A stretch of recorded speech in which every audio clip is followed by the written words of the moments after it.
The St. Nicholas Boat Line is one of the oldest attractions in the state of Florida, and it's still family owned and operated. Tell me how it started. Well, my grandfather actually came over here in 1915 as a sponge buyer, along with my great grandfather. And during that time, they were buying sponges. And then you had World War II break out, or World War One break out, and they weren't able to actually leave to go back. So they stayed. During that time, worked in the sponge industry, worked in some of the sponge warehouses and stuff. Uh, as they started to get more involved in it here, um, they saw that there was a great amount of tourism coming to Tarpon. Okay, and they said, this has got a thing for it. There's an interest in teaching people about the sponge industry, having a demonstration, and all that. So back around that time, they purchased some vessels, some boats. They saved their money up, and they started these sponge boat tours. Actually, they started riverboat tours and deep sea fishing tours along with the sponge boat tour, sponge diving exhibition. That was in 1924. So they started that, and pretty much it was all the family involved. Whoever was there, we had my grandfather and great grandfather. Like I said, they came over in 1915. They brought my grandfather's brother over in a year or two later, and then the rest of the family started coming. And then he started having kids and stuff. My father was the oldest of my grandfather's children. There was 8 of them, and he was born in 1921. So around 1924, they started the sponge diving tour. Children got older. He had a lot of family members that were basically sponge fishermen and captains, and that's what they did. And it was a family-run business. Yeah, I mean, truly family-run. I mean, it was. I have cousins that I worked with that from that time. Um, my uncles, my grandfather. I worked. I was around then. So it was kind of neat to have that history of the family doing. And so we were known as I think at the time, the second oldest family attraction in the state of Florida. Um, you know, they were doing really well. Like I said, they had several boats. I've worked on 3 of them with the current one, including the current boat, the St. Nicholas 7. I worked on St. Nicholas the 3rd, St. Nicholas the 6th. St. Nicholas 6 was in the National Register, historic things. The 3rd and the 6th, I believe, were used during World War II as coast watches. So they'd go and do the 3rd, I believe, was credited for helping assist in sinking a submarine off the coast here. Wow. Yeah. Really? Yeah. And that was A during German World War sub. II. That was World War II. Wow. Very, very neat. Yeah. I did a lot of reading Uh-huh. about your family, and I did read that about the Coast Guard. Uh-huh. You said St. Nicholas number 3 Uh-huh. and number 6. Are they? I read they're in the National Registry. Were they preserved anywhere? Are they still around? Well, the only thing left, the 6th was, I don't know what they did with the 6th. That when I was way in college, I think they dismantled that. I don't know what happened to that one. The 3rd was still around when I came back to Florida. I moved away for about 20 years, and then when I came back, it was still here. My uncles wanted to give that to me to try to restore it, and I was kind of excited about doing that. But when I got onto the boat and started looking at it, it kind of broke my heart because it was just so far gone. There was no way I mean, you couldn't restore it. Yeah. It was, the decks were rotten. There was a lot of rotted wood and stuff. So what we ended up doing was having to, unfortunately, dismantle that and trash it. But some of the pieces are here at the Heritage Center. We've got the mast, I think they're using as a flagpole. And I've kept a couple of pieces at home, just some things, You should. Yeah. I don't know what I'm going to do with them. It's part of history. It's another, it was the stern mast and post, so I'm like, I got it. But and a couple of other things. The propeller guards and stuff. Other stuff, we tried to, the city wanted to try to take that whole bow section of it and put it someplace. We thought about doing the whole boat, but it was, like I said, it was too far gone. And when they started to go over there, look at it, and started dismantling it, trying to cut it up, it just started falling Fall apart. apart. There was no way. It was just too massive to try to restore. Was it mostly metal or is it mostly wooden? All wood, It's all wood. Yeah. Wow. all cypress wood. Original boats back then were made out of cypress and heart pine, which were good woods, good water, proofing woods. So it was an all wood, all. Very neat. I don't think most people would assume wooden boats were helping during World War II.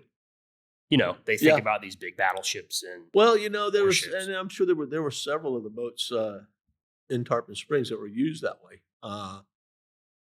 Since they were out there, I mean, the sponge boats worked the entire coast of Florida, and they'd go, maybe 100 miles offshore.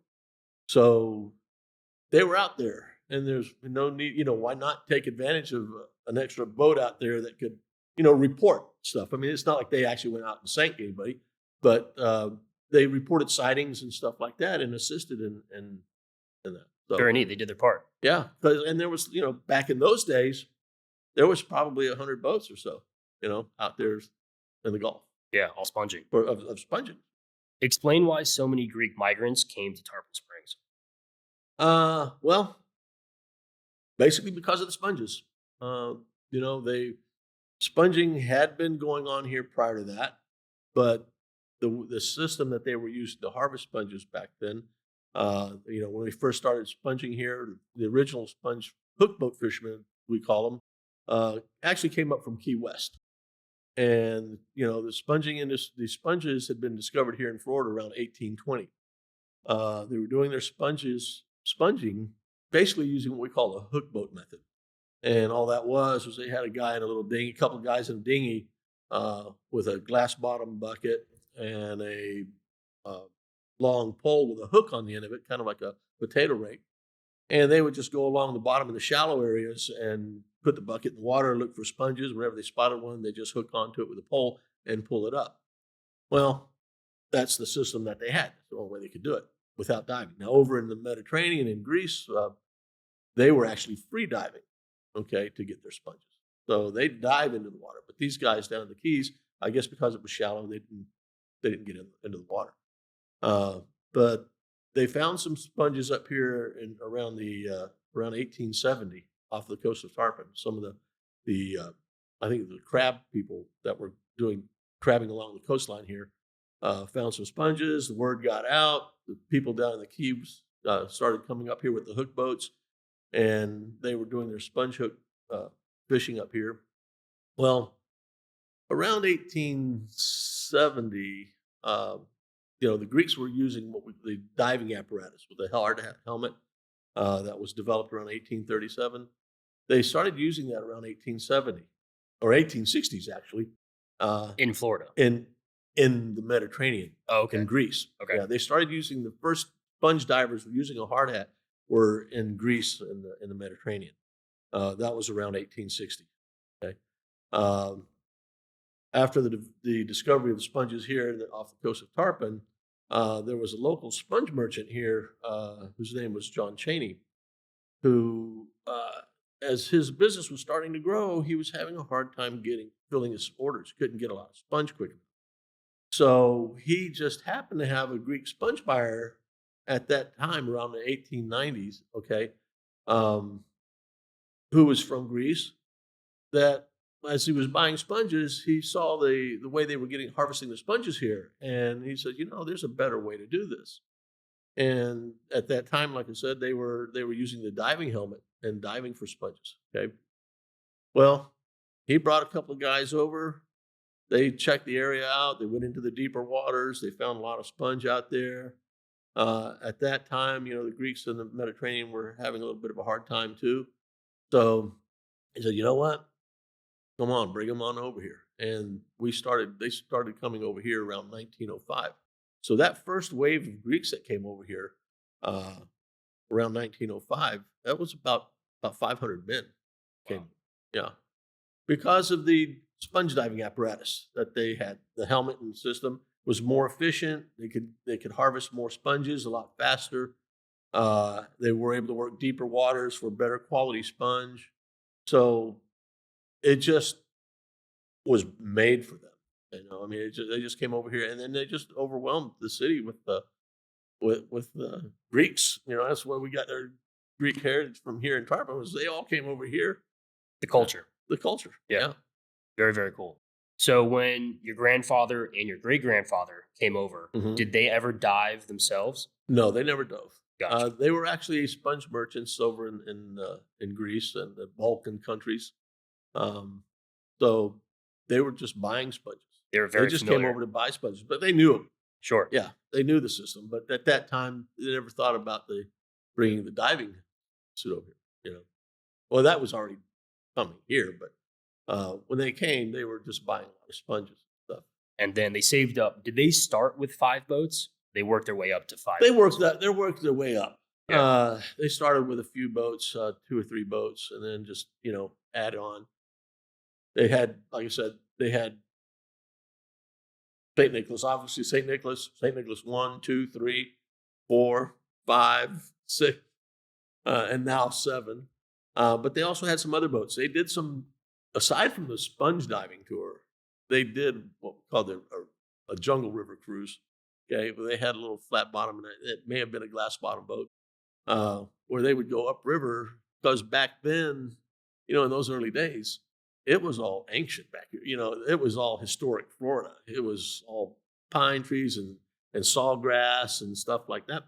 So it had a wild look to it. So they were doing jungle river cruises, and then they also bought a fishing boat, and we were doing deep sea fishing, which they were also doing the same things on the sponge boats. They were taking people out deep sea fishing on them. Whatever brought business in and whatever activity they could come up with. My grandfather was a pretty ingenious guy. He worked hard, and he had lots of ideas. I believe it. And he executed on them too. He executed on that. Yeah, that's for sure. Yeah.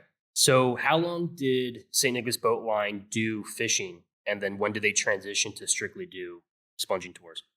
Well, they started off as a sponge Yep. tour, but they also transitioned into taking, people coming down here.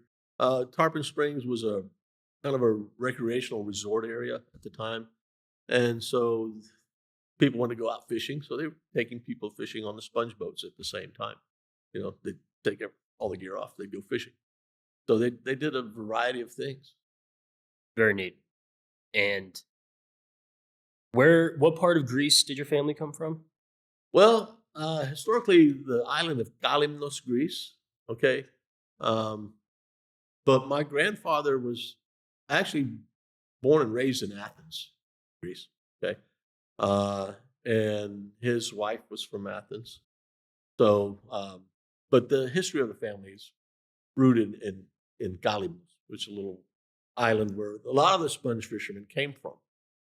So Very cool. that's where my grandfather from my other side, and my family, the other side of my family is also from that island. My grandfather from my mother's side he had a hook boat. He did some sponge boat hook fishing here. Very, very cool. I'll have you write that down afterwards. I won't attempt to pronounce it. So walk me through the tour today.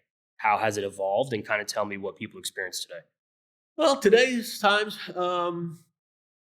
pretty much about the same type of tour that they introduced way back when. Only nowadays I give a lot more information than what they used to. Runs me a little bit longer because I tell a lot more, a little more history, in-depth history about the sponge industry and stuff here in Tarpon. But basically, we do the same thing. We have a diver on the boat that goes in the water wearing the old hard hat diving system, and does a demonstration. People get to see what a live sponge looks like and all that. And we tell them all about the different sponges. Problem today is I have a hard time finding anybody to dive. It is getting more difficult to find people around here. Back in the old days when I was growing up, You had all the old time sponge fishermen, that divers and stuff that used to work there. You could just pull somebody off the street, down from one of the boats. Say, hey, listen, you need to work today. Come and put you in the suit, and they knew how to use the suit. You didn't have to Exactly. train them. Mhm. But today's times, um, can't find that. It's hard. I'm having a hard time trying to find anybody to actually want to go in and do this. It's a it's become more of a seasonal business, so it's getting more difficult to operate. And you have the gear. Um, you don't find same quality of suits that they used to make back in the old days. The rubber parts of the suit seem to break down a lot quicker, uh, and they're just expensive.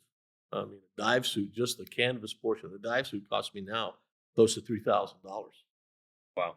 Okay, the diving helmet, and the diving suit we go through. If on a normal season when we're running on a regular basis, I can go through one of those a year, maybe two. Really? Yeah. I assume they lasted a long time. I Yeah, assume. well, I do a pretty good job of trying to patch them up. Sure. As the suit starts to develop leaks from wear and stuff like that, I'll put patches over and stuff, and people look at that, they're kind of like, "You mean you put your diver in that thing?" I said, "Yeah, well, it's leak proof. We patch it up as much as we can. Now, when it gets beyond repair, then yeah, we scrap it." So at that rate, you guys have gone through over 100 suits, Oh yeah, right? For we've sure. gone through. I've probably got 4 or 5 in my warehouse that just old suits. I don't know why I'm saving them. I think they're incredibly But cool. yeah, I'm going to start hanging them up around the boat there. Yeah, I mean, we've gone through quite a few. Now, the diving helmets, fortunately, last a little longer, maybe 10, 15 years, 20 years. I don't know. It just depends on how you take care of them. The one we're using now, I think, is about 14, 15 years old. Uh, it is getting time to think about replacing that, but the cost on that, for me to replace it now, is close to around $25,000, $30,000. I don't know if we're going to be able to afford to do that. To keep it Remarkable. going, Yeah. Very, very expensive Yeah. because they're still handmade. They're still handmade. Yeah, Yeah. we buy our helmet from a boy here locally, who learned the trade from his grandfather, which I think you're going to maybe try to interview him later on. Correct. Yep. Mr. Toth. Mr. Toth, Nick Toth. Yeah, Yep. he makes the helmets all by hand. Incredibly So, cool. Hopefully, I could feature him as well yeah, coming up soon. it's interesting to see when he tells you all about how he manufactures these things and the work involved in them. It's an art. All by hand. It's an art all by hand. So tell me a little bit more about the suit. What is the physical suit made out of? What material? The material is it's canvas and rubber. Basically, it's 2 layers of canvas with a thin layer of rubber sandwiched in between, to help waterproof it. Got a rubber collar and rubber sleeves, and the cuffs on the suit are actually pretty much airtight, so they're really small. So the divers have to put a little soap and water on their hands and wrists to get their hands through the cuffs. But those are watertight. And then the rubber part of the collar on the suit, bolts into the breastplate of the diving helmet system. Okay, and that's basically has brackets that go over that, and it's tightened down, so that makes that waterproof. It's like a big gasket, so it's pretty much watertight and airtight. Very cool. Yeah. And then explain. I know all this is very heavy. Explain why it has to be so heavy, and Mhm. then explain how the suit kind of operates underwater. Well, you starting with just the components of the suit. You got the suit itself. The canvas portion of the suit weighs around 18 pounds. The breastplate and the helmet part of the suit, that's a match set. That's about 38 or around 40, 50 pounds. Okay, depends on how thick we make them. They're made heavier. The wall thickness of the helmets and stuff are made heavier when you're diving deeper water. Ours, traditionally, since now we don't do the actual sponge diving in deeper water, it's a little bit thinner and lighter. Okay, but the breastplate around 22 pounds, the helmet around 30 to 40 pounds. You have a set of lead weights, 2 lead weights that go one in front, one in back over the shoulders. Weighs close to around 70 pounds. Okay, and then you have the dive shoes or the boots, which are made out of leather, wood, and iron. They weigh about 24 pounds for the pair. You need that. One, you need the shoes to protect the steel, basically a steel toe, original steel toe boot. Um, the shoes are made that way. So one for the weight to help keep your weight down the feet. The other is to help protect your feet on the bottom, protect the dive suit because the dive suit is basically like a one-piece suit, okay, with the foot of it, and that foot of the suit has to be protected against the bottom of whatever they're walking against, coral reefs and all that kind of stuff. So it's basically like a steel toe that fits into the boot of the suit of the shoe that has a steel covering in the front. You need the weight basically to keep you down there. Without that, you wouldn't be able to walk around on the bottom here. The divers, they don't swim; they walk on the bottom. Okay, so you need that extra weight to help with being able to stay down there because you're also working in strong currents a lot of times. Okay, so the divers need that extra weight. Now the suit, as you go down, collapses around the body, so the divers have to wear some clothing underneath that. Okay, one for warmth and one for just to help keep from getting pinched from the diving suit from the water pressure, it starts to squeeze around the body.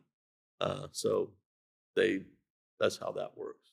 Now, to go up and down in the water, basically there's a valve in the helmet, okay?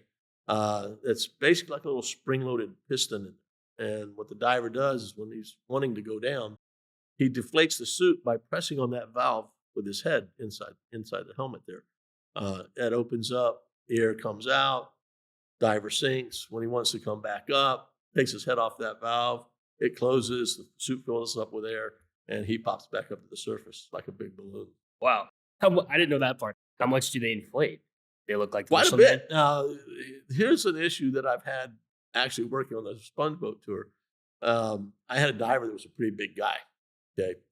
Well, one winter we were working and he needed to wear some extra layers of clothing underneath to stay warm. Well, he had put like 2 or 3 sweaters on underneath that, which barely gave him any room inside the suit. Problem with that is if you fill up the inside of that suit with other materials, there's no room for air, okay, which makes you less buoyant. Well, when he jumped over the side, uh, he kept on going down. He started to sink. We had to pull him back up to the boat. When we realized that he had too much clothing underneath there to allow for some air volume. So they're pretty big. They're bulky. I mean, they're really huge. But, with a bigger guy, you got to make sure that it's not too.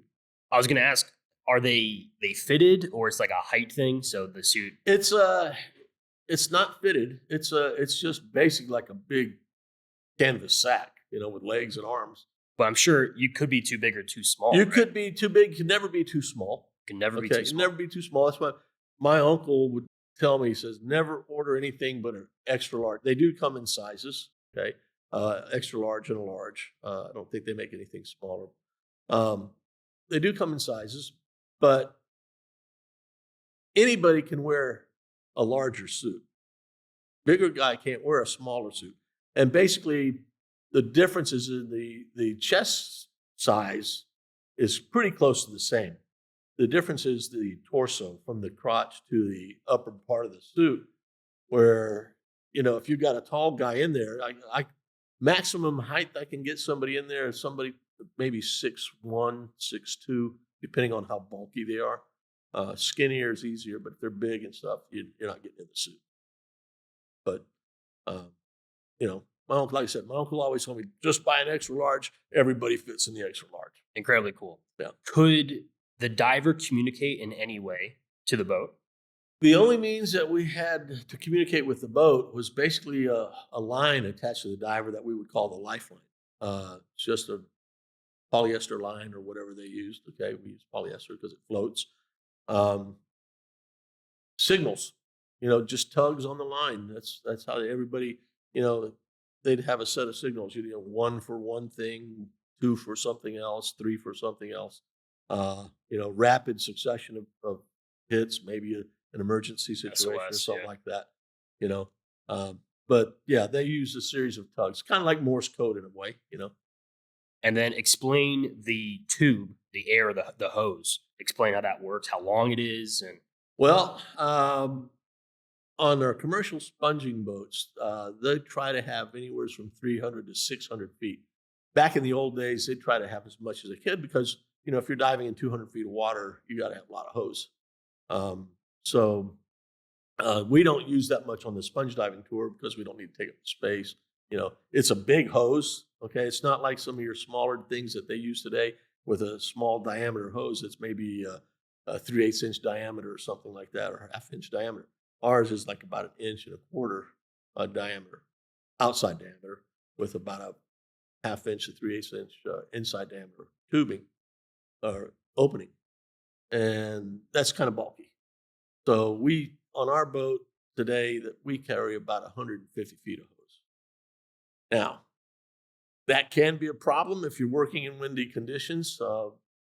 If you get the wind starting to blow you away from the diver and you can't control the boat, you've got an issue. You're dragging the diver. He's getting yanked around. Which I'd come close to doing that a couple of times, where now I kind of make sure that I know what my position in the boat is, and we'd stay close to it. But you try to have as much as you can just for safety. But back in the day on the commercial boats, even today's commercial boats, they carry at least 300 feet of hose, and sometimes more. Do the commercial guys still use that method? Today's times, we don't use the diving helmet. What they're using today is basically, because they're not diving as deep, okay? The deepest they go out now is maybe 60 feet of water. Nobody dives over that. Most of the diving is done in 20 to 30 feet, 10 feet. So they don't need that heavy diving helmet and suit. What they're using now, since we've had innovations in diving gear from the time of the diving helmet, is basically a wetsuit or just some light clothing if they're just working in really shallow water and they're not working on any coral reefs or anything like that. They might wear some light clothing and some pair of heavy work boots or dive boots. But most of the divers today wear a wetsuit. You have about 30 to 40 pounds of lead weight on a weight belt or harness. The air hose is a much smaller diameter air hose, okay? And it's attached to either a scuba diving regulator, or a full face mask, what we call a DESCO mask. So they don't have all that bulk material and stuff to have to deal with. It's a lot more comfortable, a lot easier to work in, and it's really a lot safer to work in because using the diving suit with a helmet, one of the things they were worried about was overinflating, not being able to control the air volume in the suit, losing, not being able to reach that air valve. Okay, if something goes wrong, the way they tie their waist ropes around and stuff on the suit, if they come loose or that diver can't reach that air valve, that suit fills up with air. He comes up from the bottom too fast and subjects himself to getting the bends, what we call the bends. Okay. Today's times, they don't have to worry about that because they have no buoyancy. Okay. So what they're doing is basically walking on the bottom. When they want to come up, since they can't float up, they just release the weights from themselves and swim up or climb up a rope. So, couple questions. You could still get the bends even You wearing. can still get the bends. Even the old school You suits. can always get the bends. Yep. There's the factors in that are basically the amount of time you're on the bottom at certain depths. Usually under 30 feet, you don't really have to worry about that unless, okay, here's an instance, unless you're bringing that compressed air at the bottom, okay, you hold your breath and you still come up without releasing that air. Okay, you can subject yourself to getting it there. But most of it was over 30 feet deep, and then, bottom time, depth of the water that you're working in at for certain periods of time, length of time, all of that. Explain to the listener what the bends is. Some people might not know. Well, what that is when you're breathing compressed air, okay, at a deeper depth, as you start to come up, that air expands. Well, you get nitrogen buildup in your bloodstream, okay, and if it's not allowed to diffuse naturally through your system, okay, in other words, basically coming up too fast, that those air bubbles expand into your central nervous system, into your spinal column, into your arteries and stuff. If it expands too rapidly, you create embolisms and you get you get what we call the bends. Basically, it's a nitrogen or problem, Yeah, it's a gas gas sickness. problem. It's a gas expansion problem in your bloodstream. And then you have to be put in a decompression You chamber. have to be put in a decompression chamber if you're able to make it to one in time. Correct. Sometimes the effects are mild.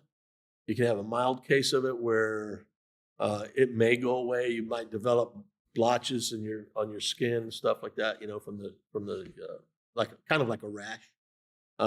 Sometimes if it's lodged in your spinal column, you can be paralyzed. A lot of the old time Greek sponge fishermen that survived getting the bends didn't survive getting away from that part. And you'd see a lot of crippled divers walking around where they just couldn't move. Now, you could put them back in a suit and put them down in the water again. They could walk around okay. But Really? but they couldn't. Yeah, once they developed that, they were basically crippled. Wow. Very sad. Yeah, So we lost a lot of divers. Back in the old days when they first started using this type of diving equipment, nobody knew about decompression. The decompression tables didn't come out till around World War II. Okay, so a lot of that was a learned experience. It was just, what's happening to this guy? And they finally eventually figured out what was going on and learned how to deal with that. But back in the old days, that's when we really lost a lot of divers. They'd lose 10, 15 people a year to that. took a lot of bravery to go down, right? You gotta be a pretty tough guy. Yeah. Biggest thing is you can't be claustrophobic because it Yep. doesn't. If you're claustrophobic, you're definitely not going to go. That's one of the first questions I ask anybody I'm trying to train is, "Are you claustrophobic?" Because if you are, you're going to panic. It's not going to work for you. But yeah, you had to be pretty tough guy. A lot of Grit. grit. Back in the day, they simply tied a rope, or did they wear a harness to themselves? So basically, it's the same as today. What we did was the diver would get in the suit. They'd pull the suit up above the waistline, okay, as high as they could get it, and tuck that around the back, fold it around the back, okay, and then tie a rope real low around the waistline, okay. Purpose of that rope was twofold. One was to help restrict the airflow into the lower half of the suit, okay, because if you had more air volume in the lower half than you do the upper half, you're going to be upside down, right? The other was there's a rope that hangs down that's wrapped around the breastplate that will come down. They'll take that, put that underneath the rope around the waist, and pull that down real tight and tie that off. Purpose of that rope is to hold the breastplate and the helmet down onto the diver's shoulders, because as the suit starts to fill up with air, it will have a tendency to lift that helmet up above the head. Well, if it does that, the diver's not going to be able to reach that air valve.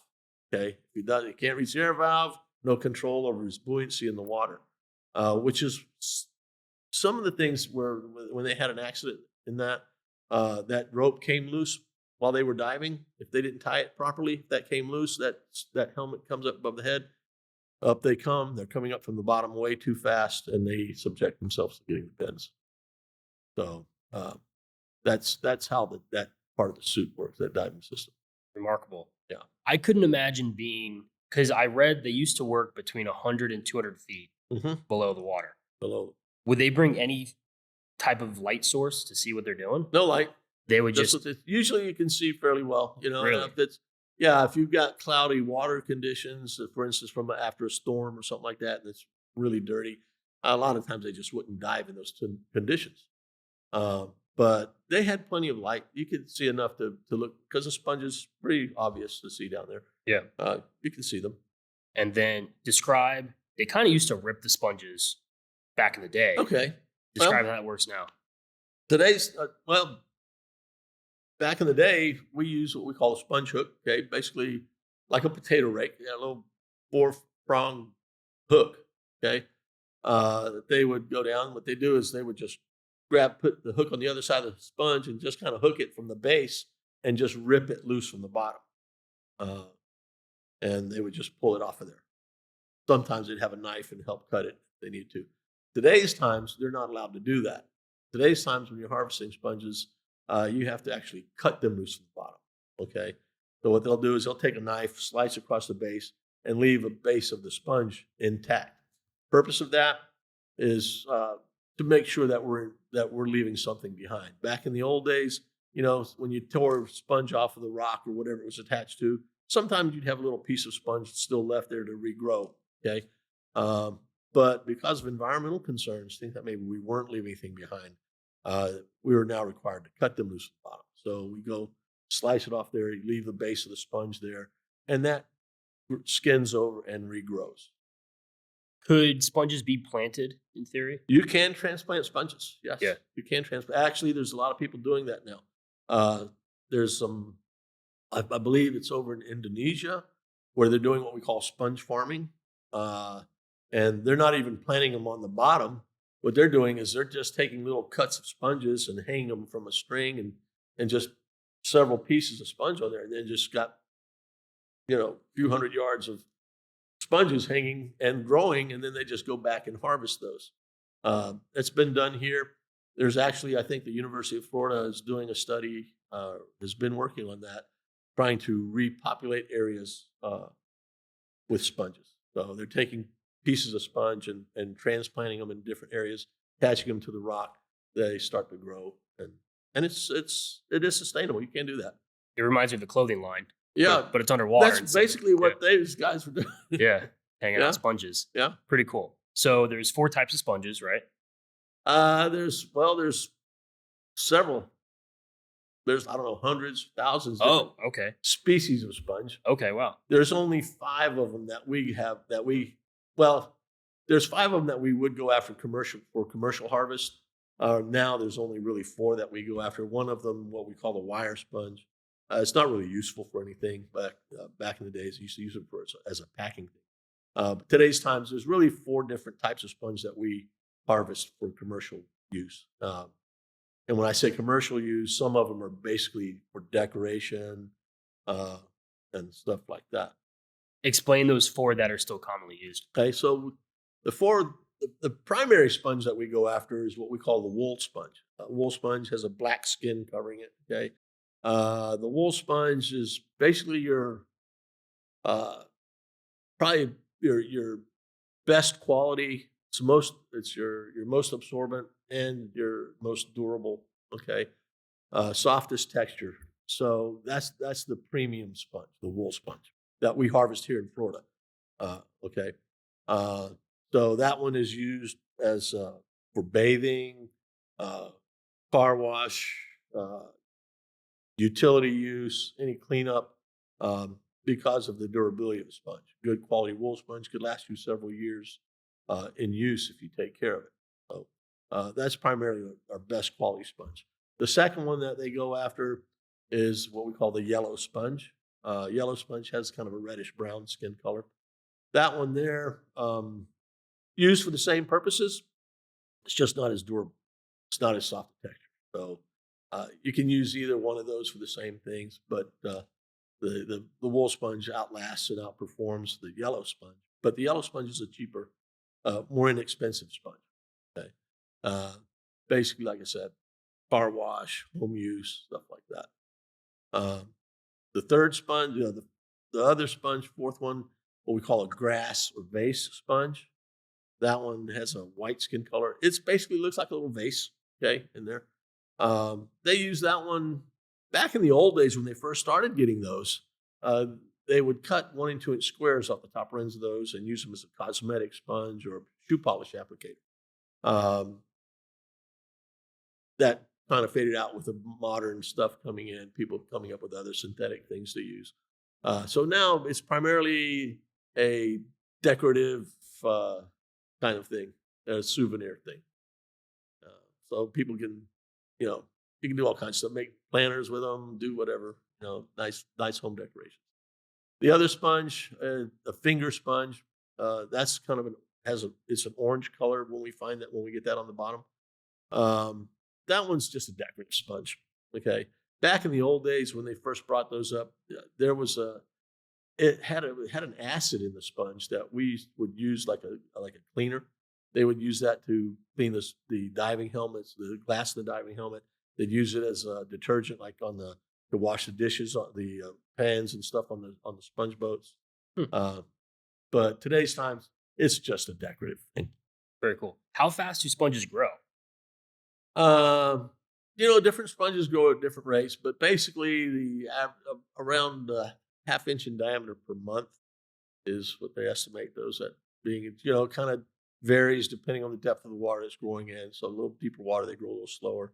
The different type of sponge, like I said, grow at different rates, but basically about half inch in diameter per month. So it'll take a long time to get these really massive Yes, sponges. which is one of the it's for a sponge to get to harvest. We're required now. We're not allowed to harvest a sponge that's less than 5 inches in diameter. Okay, just for sustainability. So to get one that size could take a year or two.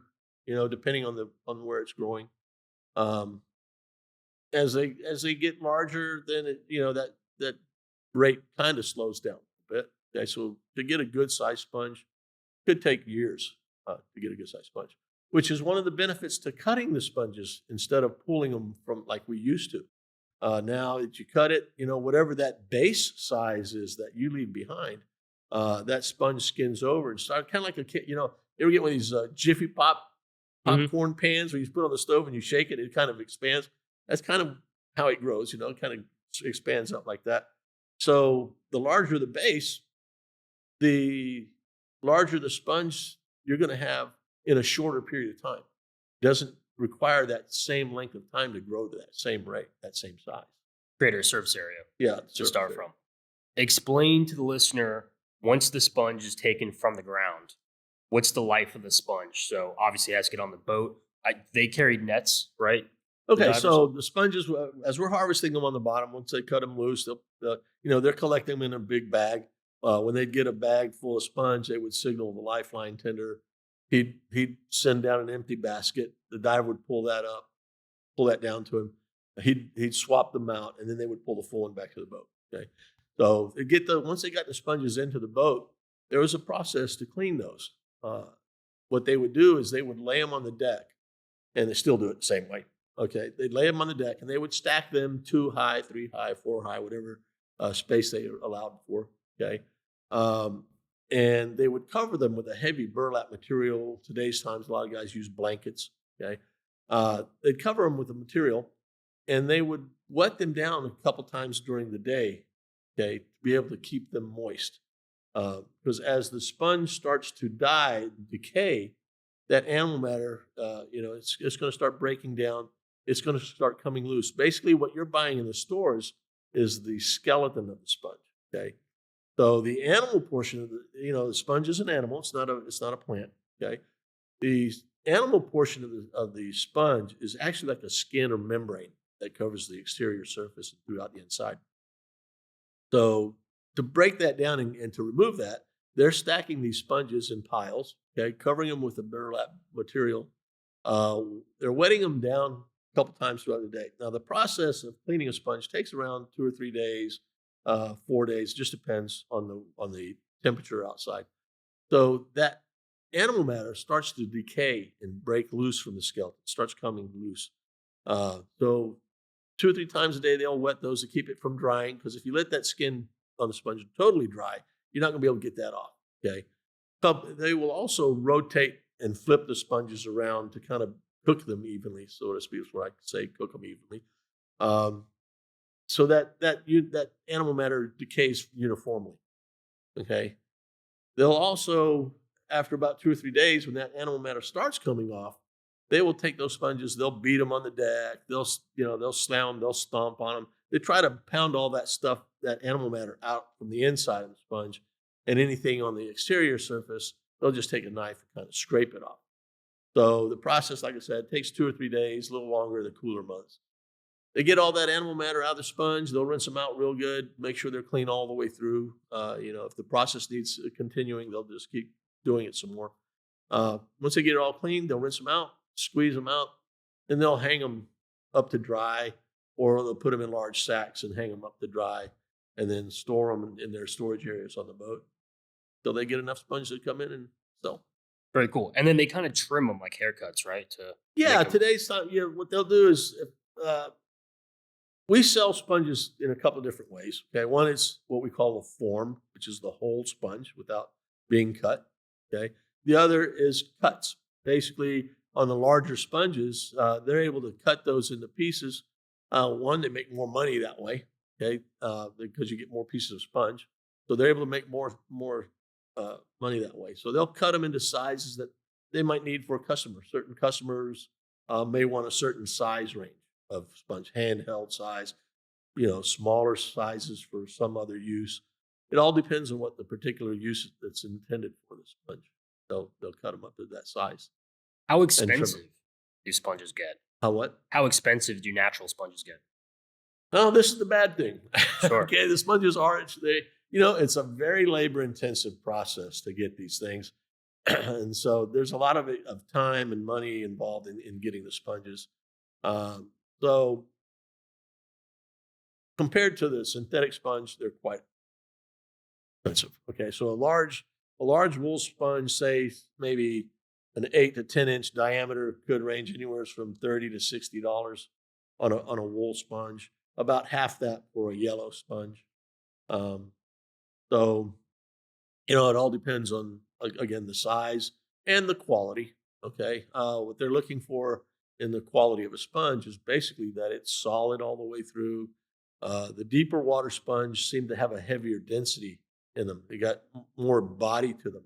So that's what they're looking for, something with a better quality and its size. So it's size and quality determines the sponge The price. price.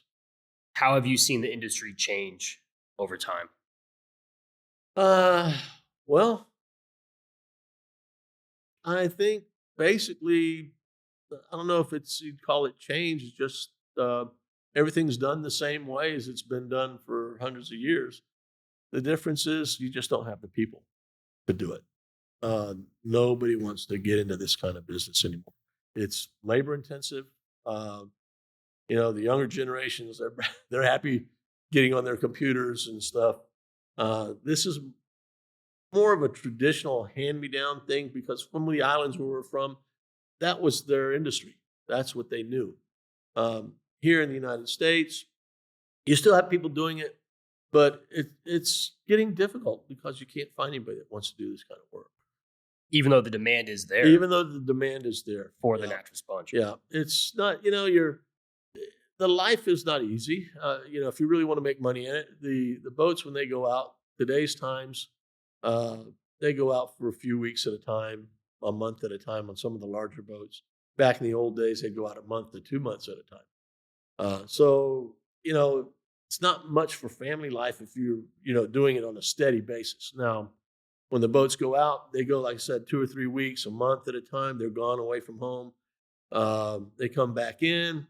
They're gonna stay in port for maybe a couple of weeks or so, like that, and then maybe go back out again. It just depends on how much money these guys want to make and how fast they want to go back out And how much they harvest. and how much they harvest. Yeah, you can go out. Not every trip is a successful trip.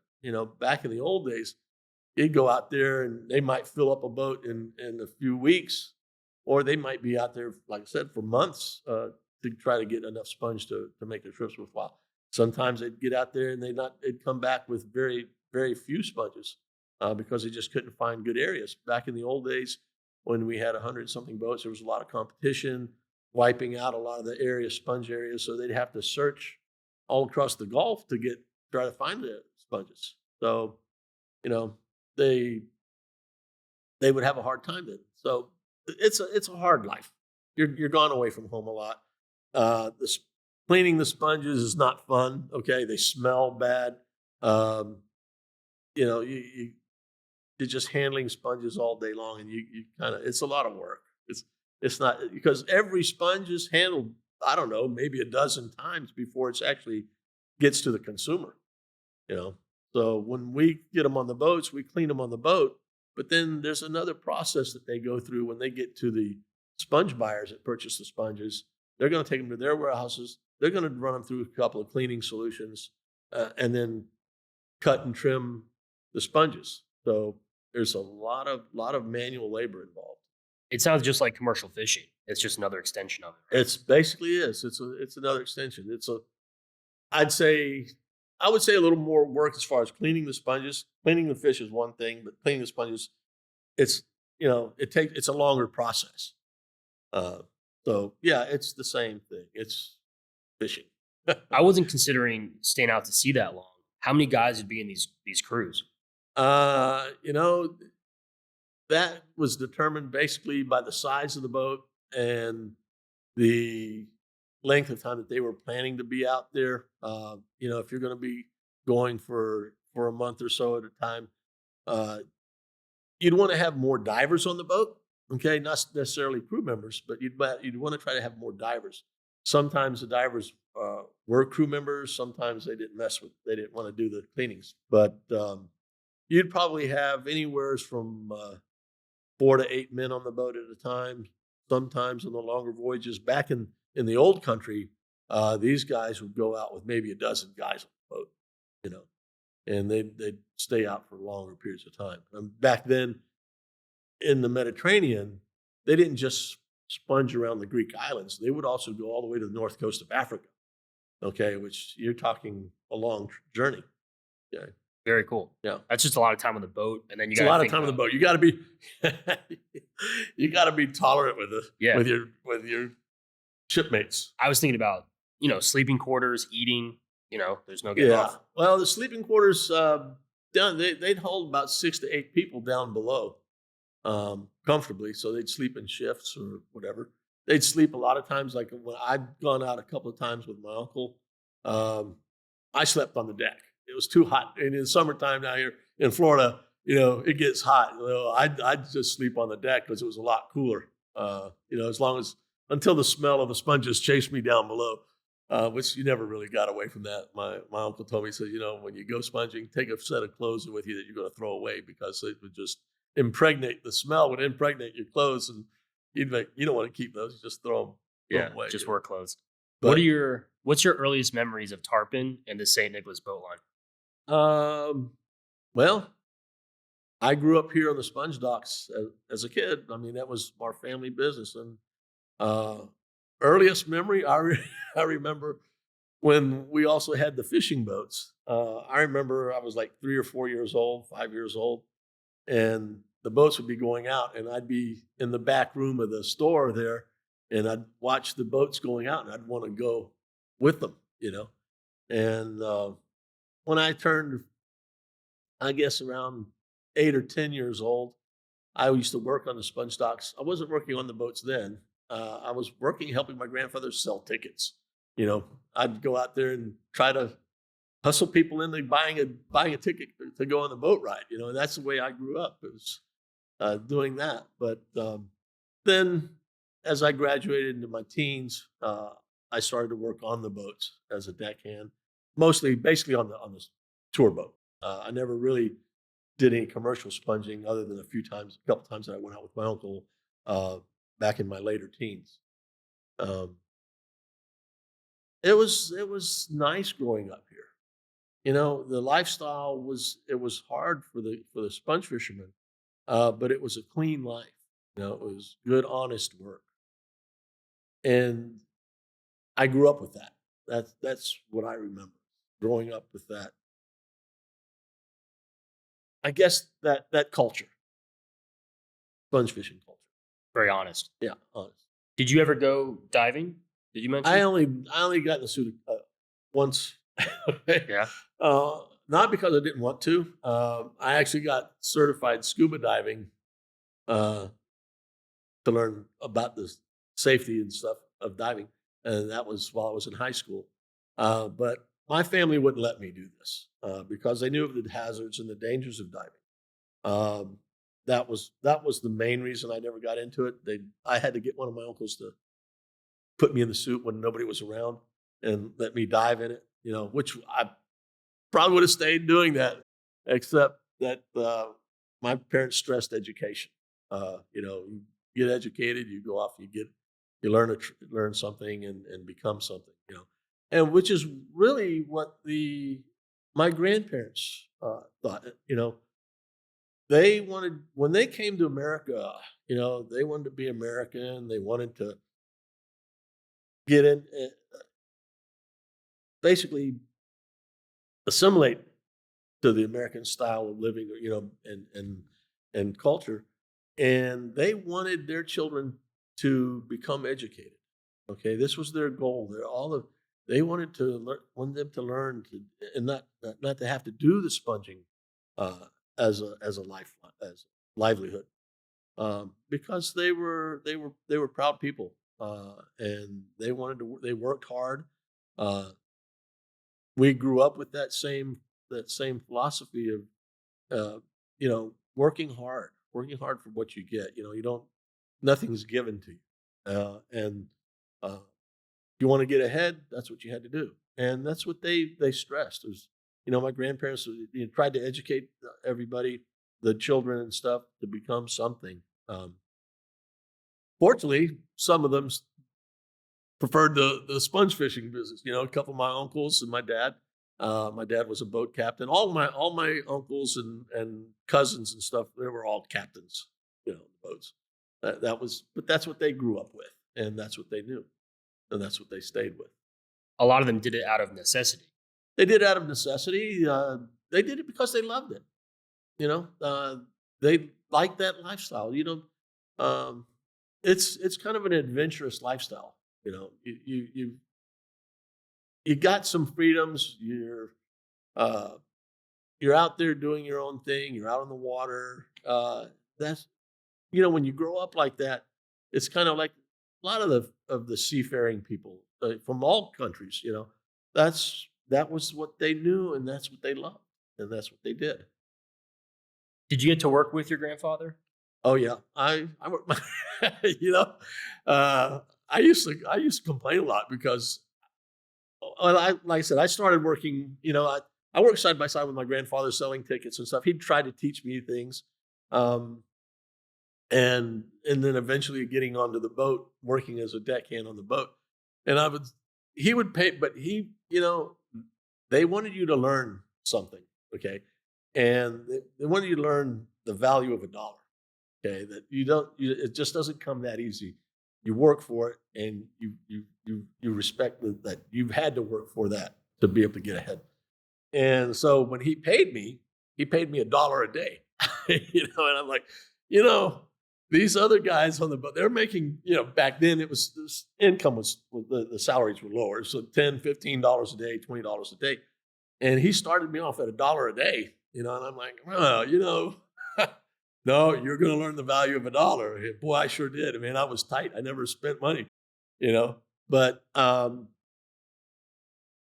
it was nice because I learned how to work. I learned the value of working and working hard, which is a lot of kids today. Unfortunately, the culture today, it's not like that. They want the easy way out. Would you say the culture is slipping?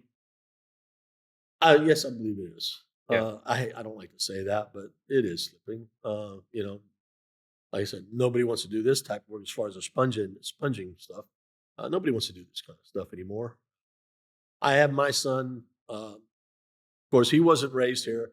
I moved away when I graduated high school. I went away to college, and pretty much stayed away for about 20, 25 years, 30 years. So uh, my kids were actually born and raised outside of Tarpon, so they didn't grow up with the culture. So I have one son, two daughters, and when we moved back to Florida, he moved back too, and uh, we had him go into accounting. I was the same way. He wants you guys to be educated, do stuff. I mean, I have a college degree, but in business, so we stressed for them to get ahead, because at that time they didn't know anything about the sponge industry and stuff.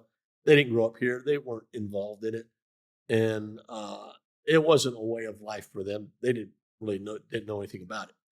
So a couple of times after I'd returned, I started working back in the boat business. My uncle had brought me back in.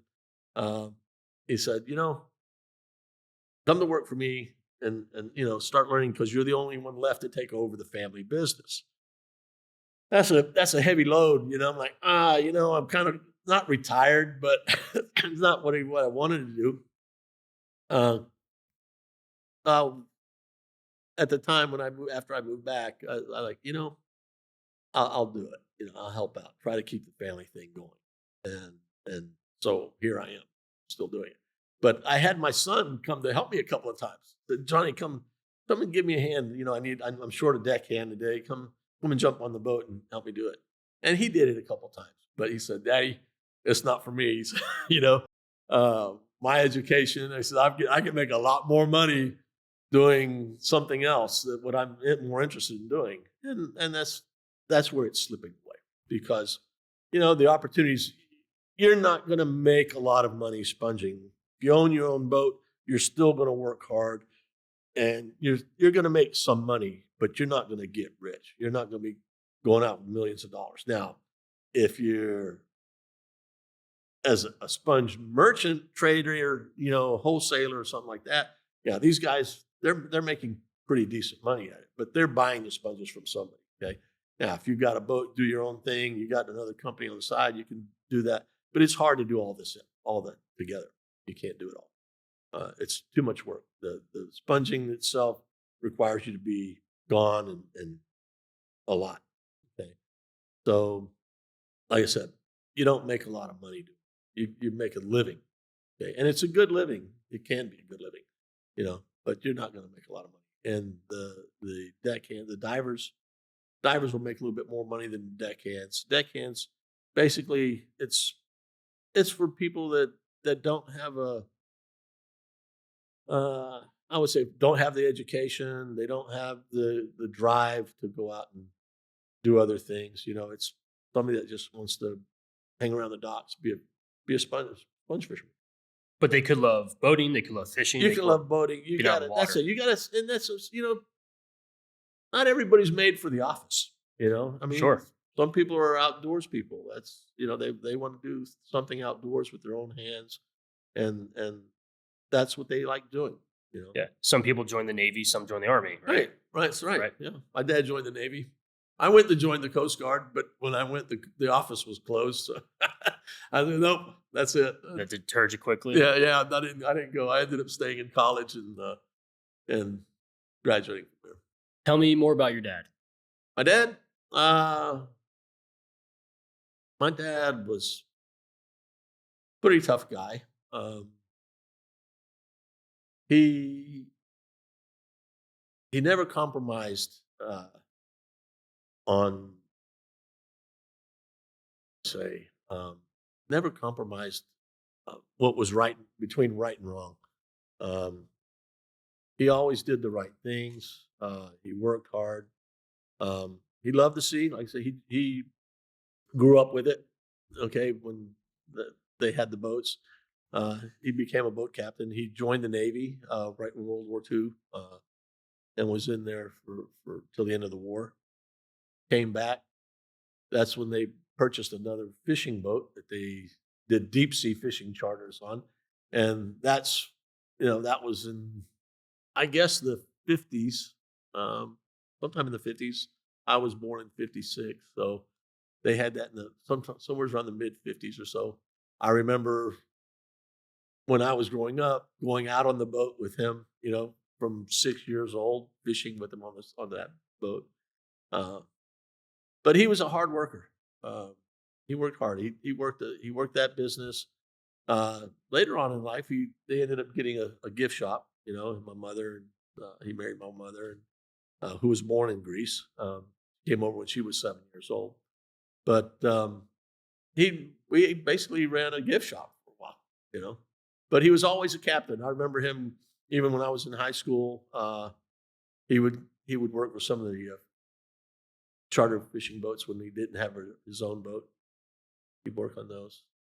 What's a lesson that your dad taught you when you guys were fishing? What he taught me about fishing, or while you guys were fishing? While we were fishing, spending time together. Don't give up. He's always say you work hard for what you get, and you be honest. You know, you run a clean life, and you never take a shortcut. If you want something, you work through it and try to work the honest way. Uh, you don't get involved. Back then, in those days where the drugs were all, you don't get involved with drugs and this and that. And I never did. I mean, I couldn't see the point of it. To be honest with you, you never know what you're going to end up with and stuff. Uh, but but we were always brought up that way, you know, to work with a clean life and livelihood. Integrity. Integrity. That's it. Taught me integrity. Yeah. Yeah. Very valuable lesson. Yeah.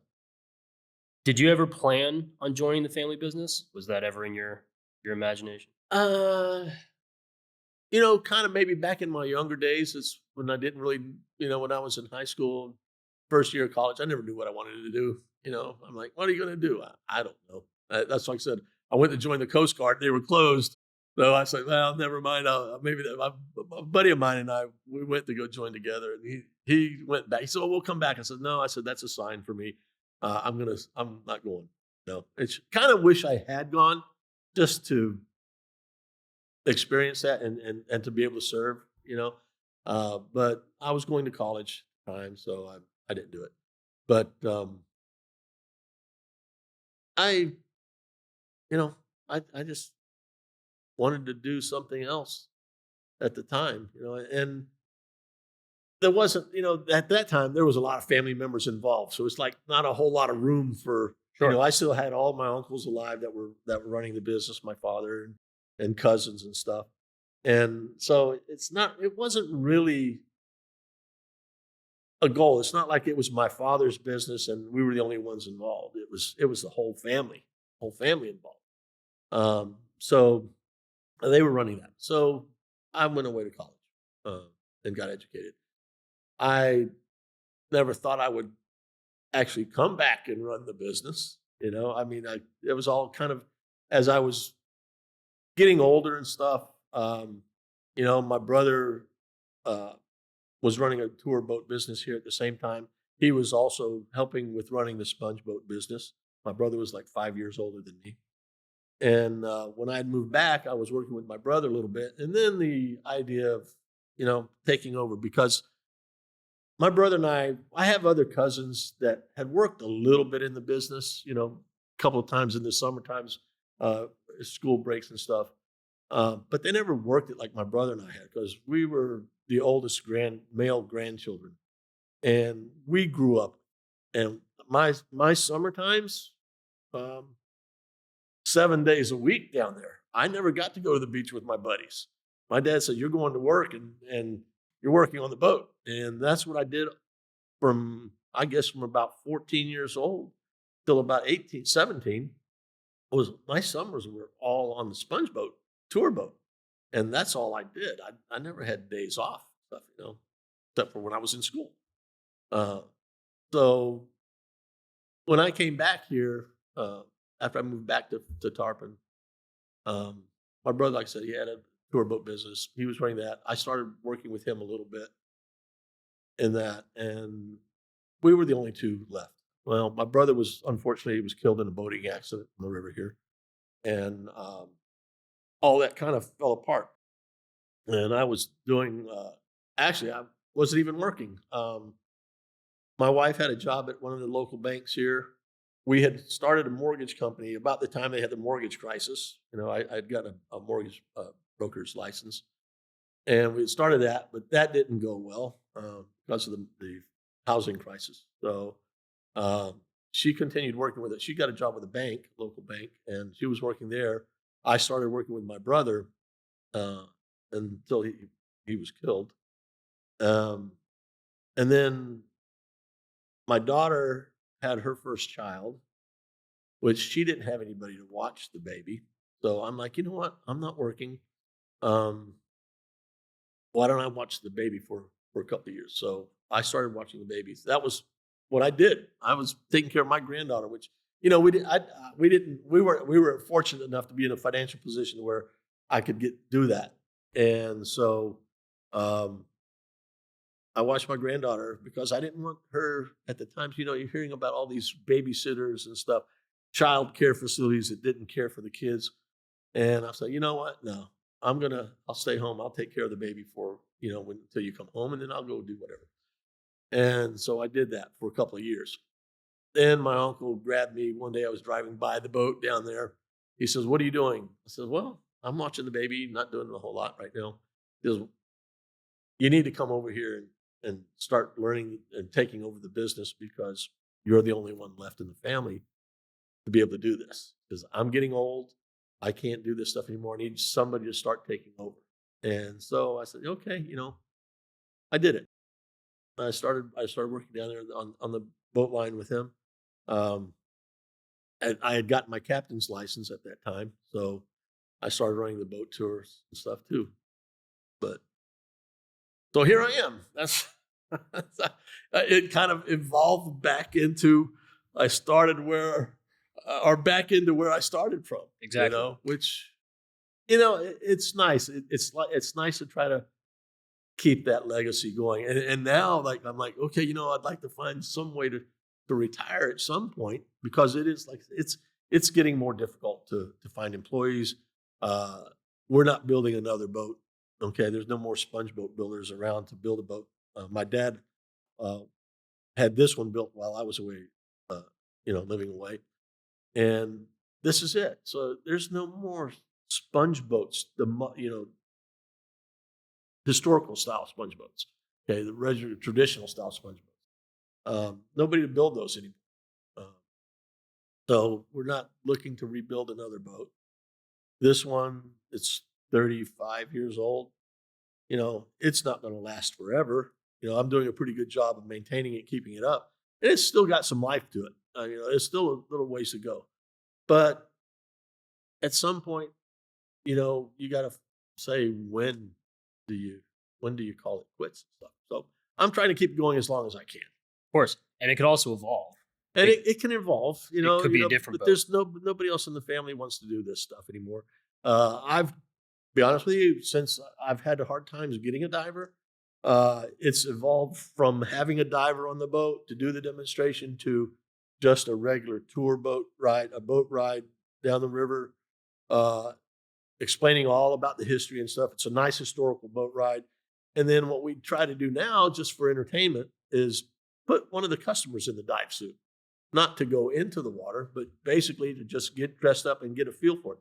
So we get a lot of people that like to do that. They say, "Oh man, what an experience!" Because where else are you going to ever get into a suit like that, and do this? It's unless you go to some dive school, commercial diving, you do that. But it's fun. It's fun for the kids. I mean, I've put kids in there that were 8, 10 years old. That the suit swallows them up. They really don't fit into it. It's kind of hard to do that. I try to keep it to teenagers, but you get some little kids that want to get into it. I've had older women. The first time I did that, I had an older woman. She was in her 80s. We put her in the suit, full gear with the weights and everything on. Put the helmet on her, and then she wanted to go in the water. She wanted me to let her go into the water. I started laughing. I said, "Oh, God, please no." I said, "I'd love to do that." I said, "But I don't think my insurance company would go for that one. Too much liability with that, But I do get people, males, females, young adults, little kids, older people, that we try to get into the suit. And when they do, the tour actually becomes even more fun than when I have a diver, because the people actually get to interact and do that stuff. And so the people that get dressed up in the suit, they'll take pictures with customers on the boat and stuff like that. So it's a nice experience. I guess one of the other things I may do down the road, if I get to where I'm not doing the tours, maybe taking people out to actually get into the water, maybe, take them out. But the problem with that is you need a safety diver. What are you going to charge to do that? Because to make it worthwhile for me, be able to produce enough income from it, I'd have to charge a pretty good bit. Who's going to get into the suit for $1,000? Because if you take somebody out, you're going to do maybe 1 or 2 people a day. 3 people a day to get in by the time you train them how to and all that. So it's something that it's in the back of my mind, but I don't know. It's you start running the liability risk and stuff like that. Well, I think the future's bright because that could be an experience where that could be a quarterly thing where Yeah. this weekend, 3 times a year, 4 times a year is the Yeah, you can do opportunity it on to a do it. limited basis. Exactly. That's like I said, that's something else. That's one of my to be able to offset, Sure. the downtimes and stuff when we're not busy Keep or it going. if things are going slow. I've actually had customers that I've put into the suit. I had one guy who was a advanced scuba diver. He was from I think he's from New York or someplace, and he says, let me get in the water. He says, you know what? He says, I got a bunch of buddies that would love to come down here. They'll pay you a bunch of money to do this, to get into the suit and walk around. My problem is I'm also limited by the Coast Guard on where I can actually go as far as distance from shore. So for me to be able to get someplace where I could go, I'm not technically allowed to get that far out. So I have those restrictions placed on me. So I'd have to change the documentation on the boat to eliminate being a documented vessel doing this type of tour to going to like maybe a 6-pack where I'm not regulated. I don't know that I want to do that either, because once you lose that documentation, that certification, it's kind of hard to get. You know? So Well, I don't know. I still think the future's bright. Yeah. In 2024, you guys celebrated the centennial of the St. Nicholas boat line. Yes, 100 years. 100 years old. And 100 now years. it's over Now 101. it's 101. Yes, sir. Yeah, we're getting ready to go into 102 years. Do you think your grandfather or your dad ever imagined it lasting over 100 years? I don't know. I don't know if they ever thought of it in terms like that. I know that my grandfather was, very, um, how do you say? Something he just always improved on things. He always, he was aggressive. He didn't wait around for things to happen and stuff. I would say his marketing things, but I mean, if you ever see pictures of our old building, the old businesses and stuff we had, he had big billboards and signs all over the place. I don't do that. First, we don't have the same property that we had back then, so I don't have the access to it to be able to do all that stuff. But he was an entrepreneur. That's I guess what I should say. He was a real entrepreneur. He knew how to make a dollar, and I guess back then in those days that the boat line and still is today. One of the things my grandfather stated was that it was to ensure that anybody in the Billiris family would always have a way to earn a living or to be able to have something to do. And it's basically that same way today. I invite any of my relatives and stuff to anybody who wants to come work on the boat, come and do it. Come and help me out. But again, everybody's gone their own way and they don't do it. But that was one of his visions was to always have something for his family to be able to earn a living. An opportunity. An opportunity to earn a living. Yeah. What do you think your grandfather would tell you today if he could talk to you right now? Get a little more aggressive. Get more aggressive. Get more aggressive. Yeah. Try to find it's I don't know. I guess he would be proud of me that I'm able to continue it, continue the business and keep it going. I would hope so. I'm sure. I know my uncles are, my father are. They something that to be able to keep this history going, they'd be very proud of that. We're still able to keep it. What have you enjoyed most about your time as captain of the St. Nicholas? Because I grew up with this kind of stuff, I learned in dealing with people. You're seeing people from all walks of life, from all over the world. We get people from all over the world coming on the tour.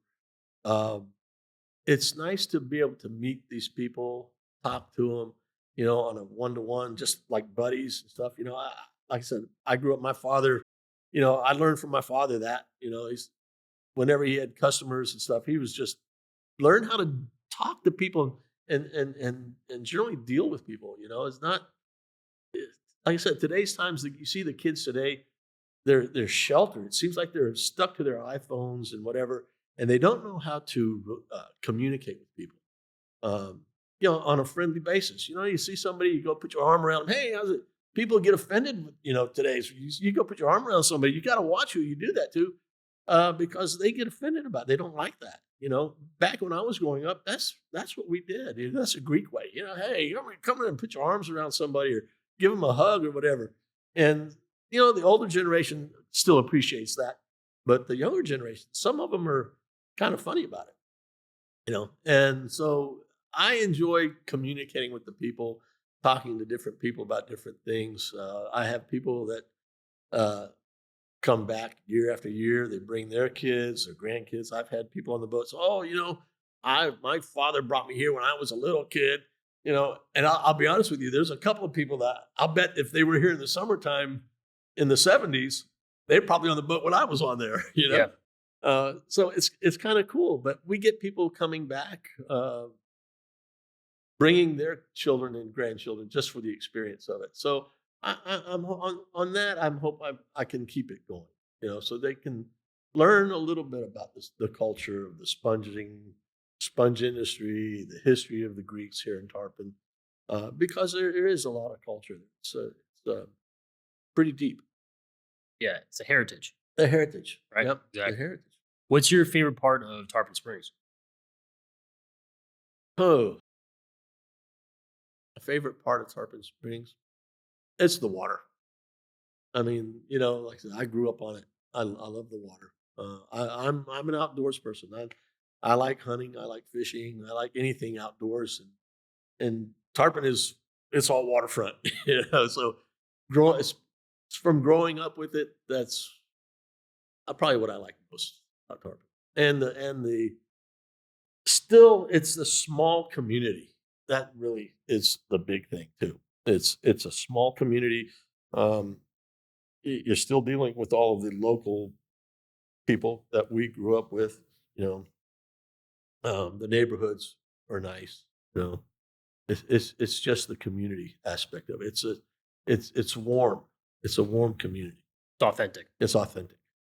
Is there a story that you're very fond of your time with the boat line? Um, I think growing my younger days. Yeah. My younger days growing up on the boat. I don't know if I should say this, but you used to meet a lot of people. You used to meet a lot of girls. The young sponge fisherman guy and stuff like that. But it was nice to work in a family business, and I think maybe that's what I like most because when I was growing up, I had some of my older cousins that I grew up with that worked on the boat. Actually, they were my dad's cousins. I was second cousin to them, but my dad's cousins. You know, it was just the family. I mean, it was all family working. I mean, we had other people that worked on the boat. Mostly, usually the divers and stuff were not family members. But they were some of the older sponge fishermen. And I think growing up with working with some of the old timers is what I really, really like. I actually, a gentleman that I have, he's up in his 80s now. He was working with me on the boat now recently, up until about a year or two ago. He was an old time sponge diver, sponge fisherman. But when I came back, I never connected the two until after. I was like, oh yeah. But I actually worked with his father when I was growing up. His father was a diver on the boat. And I grew up with his father as our diver, and I used to pull the air hose for his father. And this guy now, like I said, he's 80-something years old now. He never dove here in the United States, but he worked on the boat while these last 20 years or so. He worked on the boat as a deckhand, lifeline tender, and it was neat to be able to work with two generations like that. You know, while I was growing up and I was working with your father as a diver. You know, that's just the coolest thing to me. And some of the other older divers, they used to yell at me because the way I pulled the hose, sometimes I would pull it in too hard on them, you know, and they'd yell at me. But it was nice, like I said, working with the true. I mean, these guys were tough men, and the divers those days were just. And I think there's might be some pictures of a couple of them in here, you know. Yeah, tough as nails. Yeah, Very cool. yeah. Do they still do this in Greece? They do. I don't think anybody uses This equipment? this type of equipment. They use Yeah. the little bit more modern stuff. I would like actually when I went last summer, I went to Greece. Uh, I went to a little museum, a house that somebody had set up as a museum, old sponge fishing sponge. It was a sponge diver's house, and they had set it all up, and they had all these old artifacts and stuff in there. And I was talking to the girl that was running it in there. I was explaining, I said, "Well, this is who I am. You know, I run this type of boat here in the United States." I said, "I'm looking for divers. You know, I'm like, okay, you know anybody that wants to come to the United States? We'll sponsor them and get them over here so that I can do that. But it's hard. I can't find anybody." Well, hopefully this can help. Oh, it'd be Get more nice. people, Anybody out right? there wants a sponge dive? I'm in a hard hat diving suit. We'll put you to work. Yeah, We'll train you. I think it'd be a really cool You experience. you can actually on the tour boat. I mean, you know, we pay as much as we can afford to pay. Of course. Okay? But a diver with his tips could make anywhere from $200 to $300 or more a day, you know, depending on how good he is with the customers and stuff. So during our season, you can make good money. Now it is like I said. Nowadays, it seems more seasonable. One, we have two other competing businesses, dolphin tour boats that run that I lose business to. Okay, so it makes it a little bit tougher. Everybody wants to go out to the island and want to see dolphins and stuff. But during our off season, it's slow. So this is why I have a hard time trying to keep anybody, because when we're slow, I mean, when I say slow, I mean like if I did one trip a day with 10 people, I'd be lucky, you know. And that's like from the end of May through about the middle of July now, and then September through November till around Thanksgiving, it's dead here for us. It's hard to keep somebody employed doing that.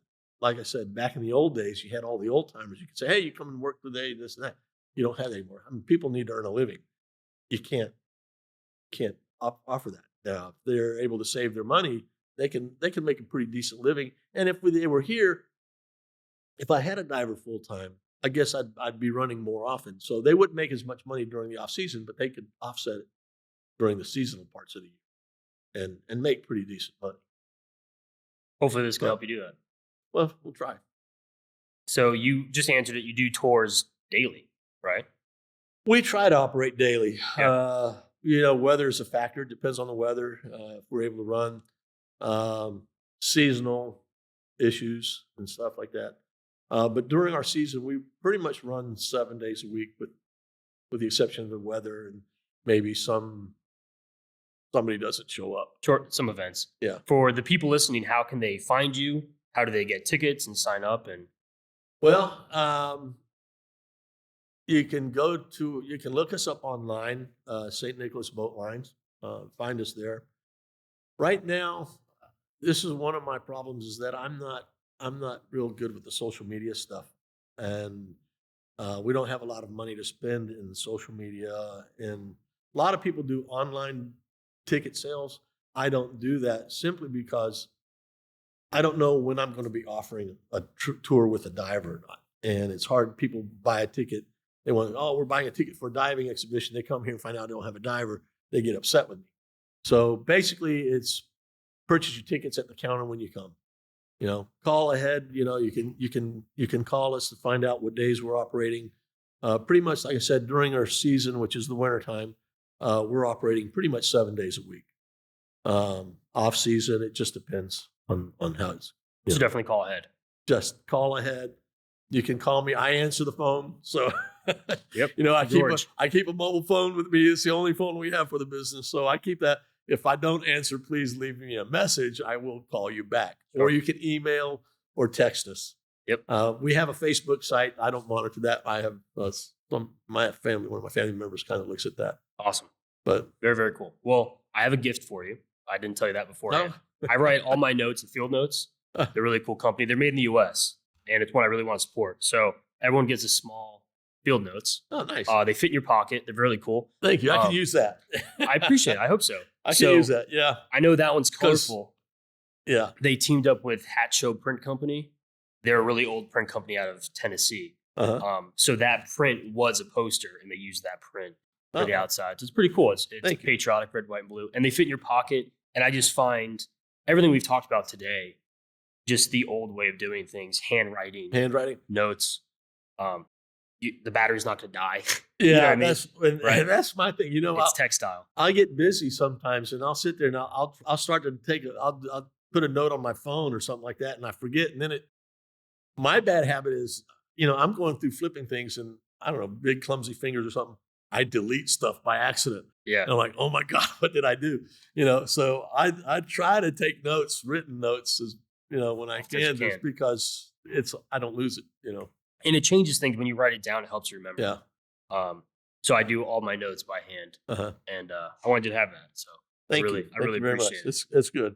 So this was another episode to the Heritage Series, and I was telling you before that the Heritage Series is about long-lasting, oftentimes iconic or family-owned companies, brands, organizations that I really want to help document and share the history. Because anyone can have a company, but it's really hard to have one last 2, 3, 4, 5 generations Right. over a century. So it's a huge testament to your family and the legacy and the integrity that we talked about earlier. So I'm really, really grateful. And that's pretty much, like I said, that's what keeps me trying to keep this going. Because whenever I talk to people at the Chamber of Commerce and stuff, and I said, yeah, one of these days I'm going to just quit and get out. It's just, you can't do that. I'm like, oh, please don't say that to me. You're you're part of Tarpon. That's what they say. You're part of you're the history of Tarpon. You know, this is what it's all about. You know, this is our sponge thing is what we advertise. You know, you can't quit this stuff. Sponge capital of the world. I'm trying to stay with it. I'm trying to really do it. And I do love it when things are going great. You know, it's like anything else. When things are going great, you love doing it. When things are not so bad, you're trying to find a way out. You know, but I'm sticking with it for a while. I'm glad as you long are. as I can. Awesome. Well, I've got one more thank you. I want to thank the Tarpon Springs Heritage Museum, which is very, very fitting that we're in the Heritage Museum for this episode. You guys are behind us. It talks a lot about your family and the St. Nicholas Boat Line, and it has local artists and a lot of really cool exhibits. So definitely check out the museum as well. Yeah, I'm very grateful for letting us host the episode here. And final question, I know I told you about before. The mantra to this project is my dad's greatest lesson to me. And he would always say, never waste a mistake. And I think it's impactful because it's not that he's saying never waste your mistake. It could be from anyone. So the more people I talk to, I'm learning not only from you, but from your father, your grandfather, and your uncle, and now everyone else can as well. So the last question for each guest is, what is one mistake you've not wasted? That's a lot of mistakes. I've been contemplating because you did give me an advance notice of this. One mistake that's a tough one. I guess the biggest thing I've learned and mistakes from is you go with your gut feeling. A lot of times I do things and I'm like, you know, I know something tells me to do it and to move on forward and not to give up on that idea. And I do a lot of times. I still do. You know, I mean, even though I'm learning from mistakes, I still keep making the same mistakes. But it's basically, you get a gut feeling, you go with it. You don't pass opportunities up. When you have a good opportunity that you know deep down inside is something you should follow through with, you do it. You know, sometimes it can work out, sometimes it may not. But I've had situations where I've passed up opportunities where I think had I done it right then and there, and not second guessed myself, or, well, let me just wait for a better time. Because a lot of times I have to say it, I do procrastinate a lot. And you wait and then you lose that opportunity. Don't do that. You know, my father, my grandfather especially was never like that. You know, drive on through, you go through it. My father was the same way, and my uncles were the same way. Everybody in my family was like that. Take advantage of the opportunities you have. You pass them up, you may have them again, you may not.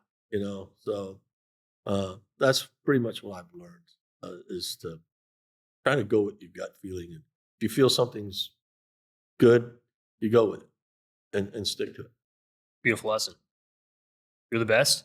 I really appreciate your time. I appreciate your time, and I hope enjoyed doing this. Everyone listening, please check out the St. Nicholas Boat Line, Tarpon Springs. We appreciate it. Yeah, just give us a call anytime.